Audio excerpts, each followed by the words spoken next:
नमस्कार मित्रों, sociology with Dhruv Dixit channel में मैं आज आपके साथ एक विषम सामाजिक समस्या की चर्चा करूंगा।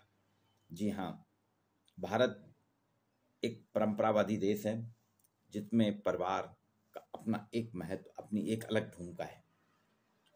श्रवण श्रवण कुमार का देश है, जिसके लिए बताया गया है कि श्रवण कुमार ने अपने माता पिता को कंधे में लाद के उन्होंने एक तराजू बनाई थी। तराजू के एक पल्ले में पिताजी को, एक पल्ले में माँ को बैठाल के कंधे में कांवर रख के यात्रा कराई थी, भारत दर्शन कराया था, तीर्थ यात्रा कराई थी। श्रवण कुमार ने अपना सब कुछ अपने माता पिता पे समर्पित कर दिया। और क्यों ना करें, पितृण मातृण ये हम सभी के साथ जुड़ा रहता है, हम सभी को इसका निर्वहन करना होता है।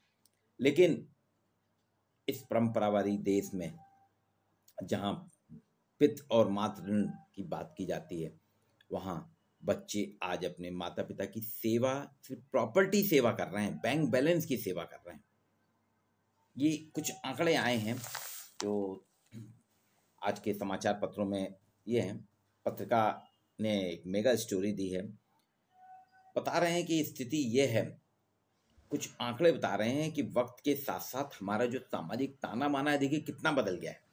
ये कैसा सामाजिक परिवर्तन है, कैसा विकास है। हम आगे बढ़ रहे हैं, विकसित देश बन रहे हैं, लेकिन विकास के इस दौर में विकसित होते हुए हम अपने सामाजिक ताने बाने को छिन्न भिन्न कर दिए हैं। हमने अपनी आत्मा कुचल दी है, हमारी नातेदारी रिश्तेदारी सब समाप्त होती जा रही है। माता पिता कितनी तकलीफों में अपने बच्चों का पालन पोषण करते हैं, उनको बड़ा करते हैं, खुद भूखे रहते हैं, लेकिन अपने बच्चों को स्टैब्लिश कर देते हैं, स्थापित कर देते हैं। अब आप सोचिए, जिसको स्थापित किया गया, जिसने स्थापित किया, जिसके कारण वो बच्चा आज लाखों के पैकेज में खेल रहा है, वो माता पिता को ही भूल जाता है। और उसकी जरूरत, जब माता पिता को वृद्धावस्था में उनकी जरूरत है, आसरा है, वो कुछ नहीं चाहते, सिर्फ ये चाहते हैं कि मेरे साथ बैठो, मुझे समझो, मेरे साथ शेयर करो। और ऐसे में माता पिता के साथ बैठना तो दूर, उनकी मदद तो करना दूर, ये हमारे बहू बेटे बच्चे बेटियां माता पिता की संपत्ति बैंक बैलेंस पे नजर रखते हैं और उनकी सेवा नहीं कर रहे, बल्कि खुद काबिल होने के बावजूद उनकी संपत्ति को पाना चाहते हैं। बॉम्बे में एक स्टोरी भी आई थी कि माँ बेचारी अपने बेटे का इंतजार करते करते, फॉरेन में था बेटा, इंतजार करते करते घर में ही खत्म हो गई।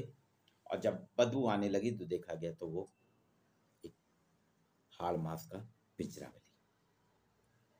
एक बड़े उद्योगपति हैं, उनके बेटे ने, उनका केस चल रहा है कि बेटे ने अपने माँ बाप को दखल कर दिया। बेटे ने पिताजी ने सारी प्रॉपर्टी अपने बेटे के नाम कर दी थी। अब वो उनको घर से बाहर कर रहे हैं, उनको कोर्ट में सहारा लेना पड़ रहा है कि भाई ये घर तो मुझको रहने के लिए दो।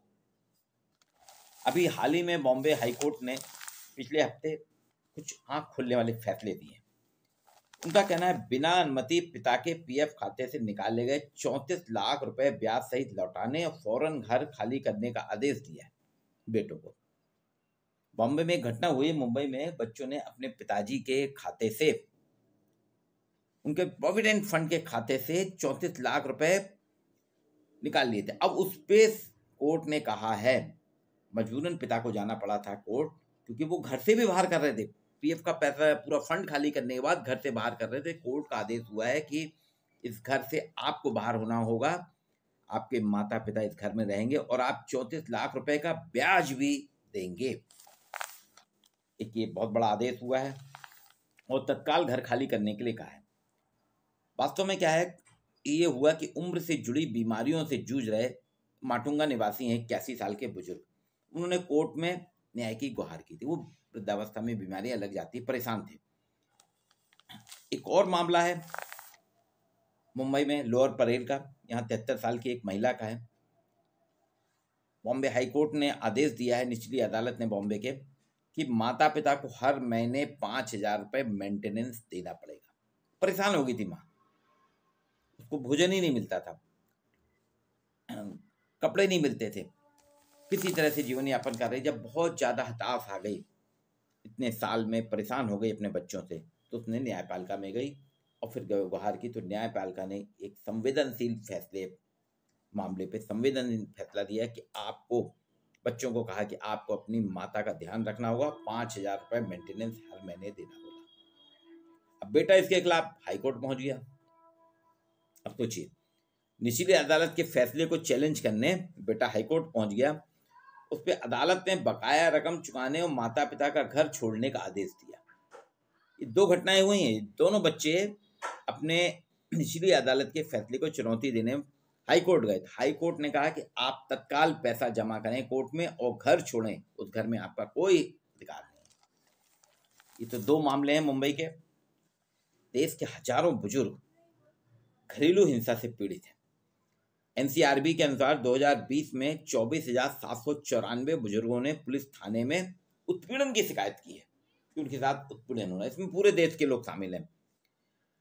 वास्तव में क्या कहता है हमारा केंद्र सरकार का जो कानून है, माता पिता वरिष्ठ नागरिक भरण पोषण कल्याण कानून 2007 है, वो कहता है माता पिता की जिम्मेदारी जो है, माता पिता की जिम्मेदारी उनके बच्चों पे है। 60 साल से ऊपर के बुजुर्ग अपने बच्चों से गुजारा भत्ता मांग सकते हैं। ये कानून कह रहा है 2007 का कि अगर 60 साल से अधिक उम्र का बुजुर्ग है तो वो अपने बच्चों से गुजारा भत्ता मांग सकता है। और हो क्या रहा है हमारे यहाँ, माँ बाप बच्चों को पढ़ाते हैं और उनकी एजुकेशन लोन जो लेते हैं उसको वो चुकाते नहीं, तो माँ बाप को वो लोन चुकाना पड़ता है। जबकि कानून कहता है कि 60 साल से ऊपर के बुजुर्ग को गुजारा भत्ता उनके बच्चों को देना पड़ेगा, जिसमें दादा दादी भी शामिल है। स्पेशल ट्रिब्यूनल ऐसे बुजुर्गों को 10,000 रुपये महीने गुजारा भत्ता देने का आदेश दे सकता है। ये कानून कह रहा है 10,000 रुपये पर मंथ आपको गुजारा भत्ता देना पड़ेगा। ये ट्रिब्यूनल का आदेश है कि उसमें लिखा है ऐसा। बिना औलाद बुजुर्ग उन लोगों से गुजारा भत्ता मांग सकते हैं जिन्हें उनकी प्रॉपर्टी मिलेगी। अगर किसी बुजुर्ग के यहाँ बच्चे नहीं हैं, उनके भाई बंधुओं को अगर उनकी प्रॉपर्टी जाती है तो वो भी उनको देंगे। और कानून का उल्लंघन करने पे सख्त सजा है 3 माह की। ऐसा क्या हो रहा है कि वास्तव में हम अपने माता पिता जिन्होंने हमको बनाया स्थापित किया उनसे दूर हो रहे हैं। माता पिता अपने बच्चों की परवरिश और करियर पे अपना सब कुछ लगा देते हैं। बाजार से पैदल आता है पिताजी, अच्छे अच्छे कपड़े, स्वेटर, ब्रांडेड कपड़े देखते हैं, लेकिन वो इसलिए नहीं खरीदता कि अगर मैं खरीद लूंगा तो मैं अपने बच्चे को क्या खरीदूंगा, लेकिन बच्चे को अच्छे कपड़े पहनाता है। खुद भूखे रहते हैं लेकिन बच्चों को भूखा नहीं रखते, खाली पेट सो जाते हैं। जड़ों से धीरे धीरे जो हम कट रहे हैं तो माता पिता का सम्मान नहीं कर रहे हैं। ऐसे में लोग भूल रहे हैं कि कल वो भी बूढ़े होंगे। ये आंकड़े आप देखिए, जो एनसीआरबी के आंकड़े हैं, कितने खतरनाक आंकड़े हैं। ये कह रहे हैं 30% माता पिता इस देश में उत्पीड़न के शिकार हैं, अपने बच्चों के उत्पीड़न के शिकार हैं, घरेलू हिंसा के शिकार हैं। 30% आबादी।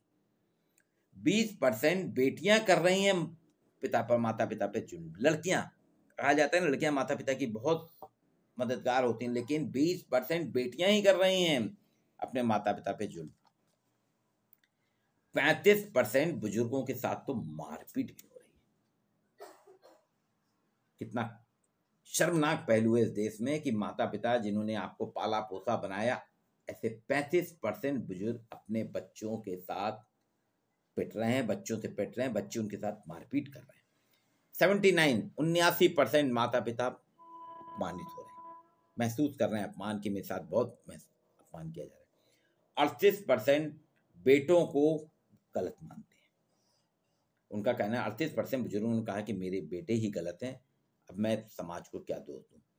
39% मामलों में बुजुर्गों ने बहू को जिम्मेदार माना है कि बहू के कारण बहू जो है वो बेइज्जत कर रही है, हमको अपमानित कर रही है।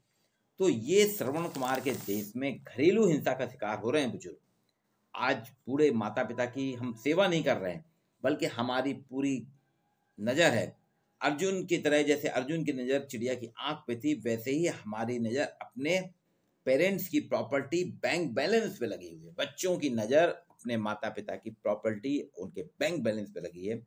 वो अगर अपने माता पिता बच्चों को रख रहे हैं सिर्फ इसलिए कि उनका बैंक बैलेंस मिल जाए, उनकी प्रॉपर्टी मिल जाए। तो ये एक चिंताजनक पहलू है।